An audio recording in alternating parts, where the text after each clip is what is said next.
Welcome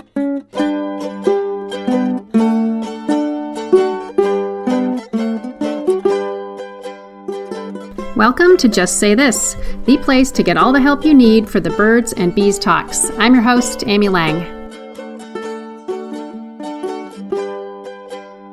Just a quick reminder, this show is for grown-ups because I'll be swearing. There'll be lots of swears, and then I'll also be talking about grown-up sex. I can guarantee that your kids do not want to listen to this, and they really don't want to listen to it with you. You've been warned.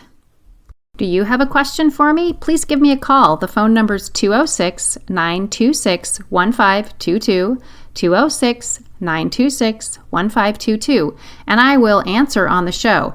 And if you have a funny sex talk story, please call in those as well, 206-926-1522. Thanks. Welcome back.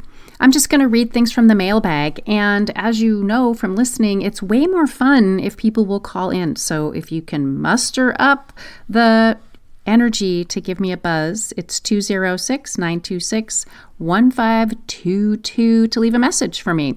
And if you're super nice, I will actually answer you directly, but you need to leave me your email address. Anyway, go for it. It's way more fun for the show. People like it more, I think. I don't know, but I'm going to read from the mailbag today. My son has a friend who has been exposed to porn, and I believe my son has too. He makes moaning noises, touches me inappropriately, has learned the words cum, 69 cock, etc. He's 9 years old, and these words and behaviors trigger me as I am a survivor of sexual abuse as a child. I'm also concerned about him teaching or touching my two younger daughters, 6 and 3. He also mentioned yesterday about Pornhub that his friend told him about. Ugh. And then we had a quickie consultation. Right? This is zero fun to hear about and learn about. And if you're having a Judge Arama moment, I'm just going to ask you to not. As you know, this is happening all the time. So here's my advice to this mom. And like I said, we had a quickie because she needed one, obviously. So yes, he's been porn exposed, and I can totally understand why this is triggering. It is terrible to hear these words from a 9-year-old, and I'm guessing that part of your abuse included this kind of language. So first of all, I just want to say I'm super sorry about that, and you might not be the right person to talk to him. And if you have somebody else that can take this on, that's totally fine. But a handful of things you can do right now that would be helpful to him and probably helpful to you. First of all, you need to get some body boundary books because we want to make sure your kids are safe. And so there are some of those listed in the show notes. So that's one thing you need to do because you do need to be really clear about the rules about touching and that kind of thing. So that's kind of the easy thing to do. And I agree with you. You should be concerned because when kids are exposed, they oftentimes try and act it out because they don't get it. So with him, I think you need to sit him down if you haven't already. And, I don't recommend, generally speaking, to have this sort of really serious kind of conversation. But in this case, I think you need to. So you should still be side by side. That's the best way to do this. And tell him he is not in trouble, that it's your mistake for not keeping him safe online and not talking with his friends' parents about showing him the porn. I would let him know that it's really not for adults, and the words he's been saying are not safe because they're grown-up words, and if somebody overhears him saying that, he can get into a lot of trouble. He's not in trouble with you. I would tell him that it's really important that he stop watching this, that it can be really confusing and upsetting. It's not for kids, and that you're going to take big steps to make sure that he can't see this stuff online at your house anymore. And again, you need to apologize to him. See how he does with that. And then I would say, do you have any questions about this? Because I want to make sure, you are safe and you're okay. We might need you to talk to somebody to make sure that you are feeling okay about this part of life, because this is a lot of not great information for a kid your age to have.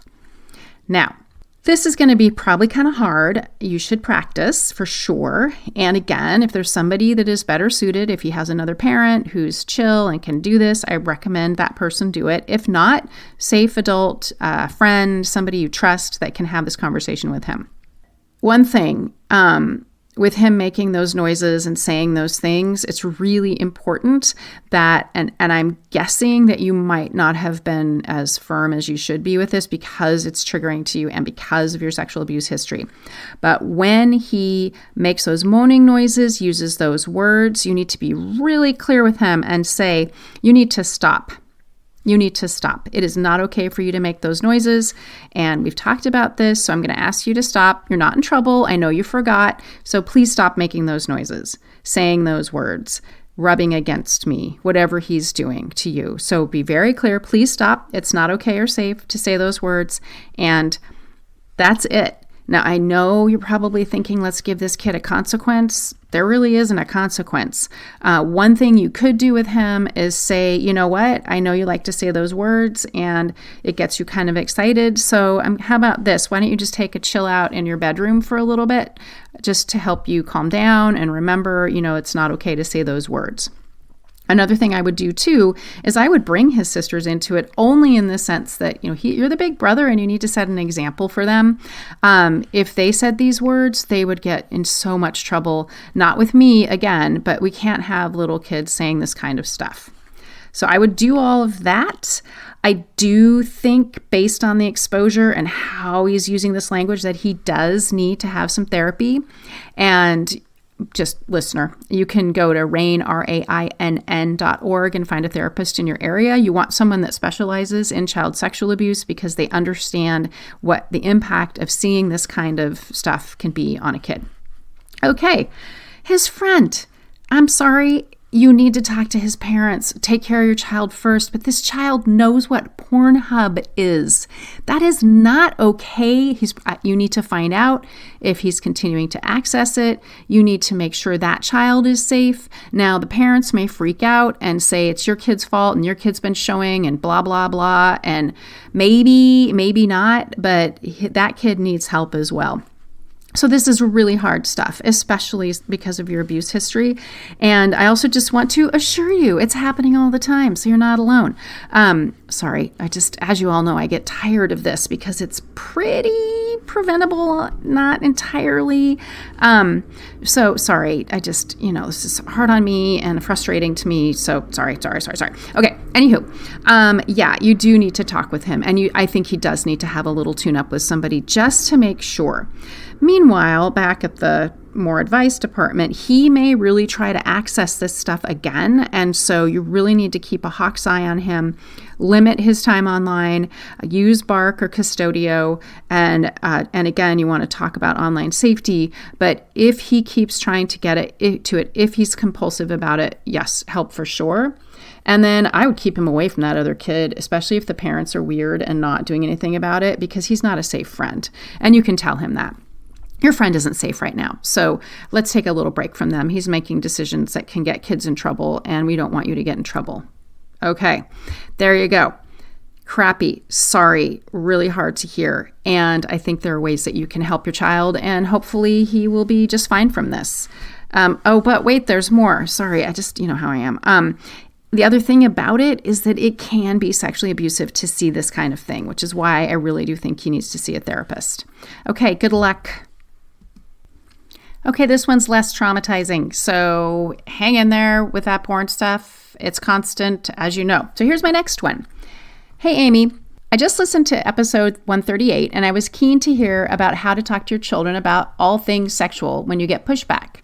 Sometimes my daughter listens and we have a little chat. Sometimes I get pushback, but sometimes she actually cries, which is awful. I try to keep things casual and I still talk to her while we're doing something else, so it's not intense. I'd be grateful for your advice.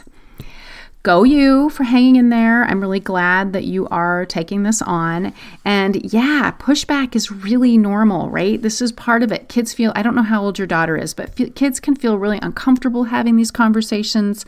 A whole lot of it is just how they're wired. But the crying, it's really hard for kids sometimes and for parents to see that. So a couple of questions that I'm not going to get answered, but what are the topics when you're talking to her that cause her to cry?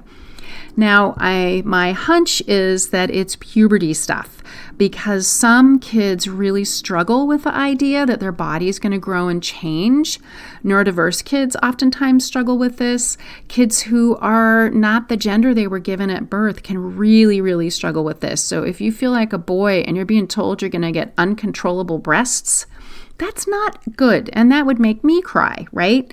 So what I would do is not when she's crying, I would just wait and find a quiet time, like maybe at bedtime, and say, hey, I've noticed that this upsets you to the point of crying. Can you tell me a little bit about what's going on? Because I want to make sure that you feel okay and that you feel safe.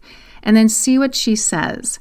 She also might be getting some info from school and pals that also scare her. So they may be talking about sex because they've been, wait for it, porn exposed, and so they have a lot of information. So she may be hearing about anal sex or any number of things, and so when you bring up sex, that's in her head and it freaks her out.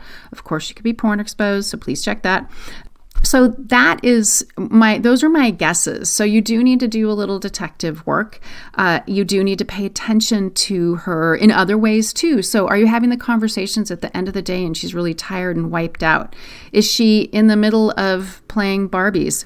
Hello, have you seen the Barbie movie? Playing Barbies or playing some other thing, and you pop in with a little casual something and it freaks her out. She may be queer in some other way, and so all this maybe heterosexual focus is freaking her out. So I would take a breath, look back, think back about when she's been, really super upset, and then do a little investigation and have a conversation with her. The other thing too you could do is just say, hey, sometimes this really upsets you. Is there anything I can do to make this easier on you? See what she says to that. She'll probably say no, because they always say no. So a couple things you can do in that department is give her a warning, right? My classic, hey, I want to talk to you about a sex thing. We can do it now or do it later. See how she does with that. Like a little advance warning can be helpful. Also using other human beings in the household to have the conversation. So sneakily, so if she has another parent around and you're like, oh my God, do you know what a healthy vagina smells like? Right? Hello, see episode, whatever that I just had, or it's coming up, I can't remember. And just toss it out there. So it's not really directed at her. So there you go. I hope this is helpful. And there was one other thing that I didn't say. Oh, back to the porn thing. Everybody needs porn education. So there are links in the show notes to Good Pictures, Bad Pictures, and then the lovely website, amaze.org. I linked those videos there that are for kids. Okay, hang in there. Good luck. And again, plea for calls. Call me 206-926-1522. Thanks. Have a super day.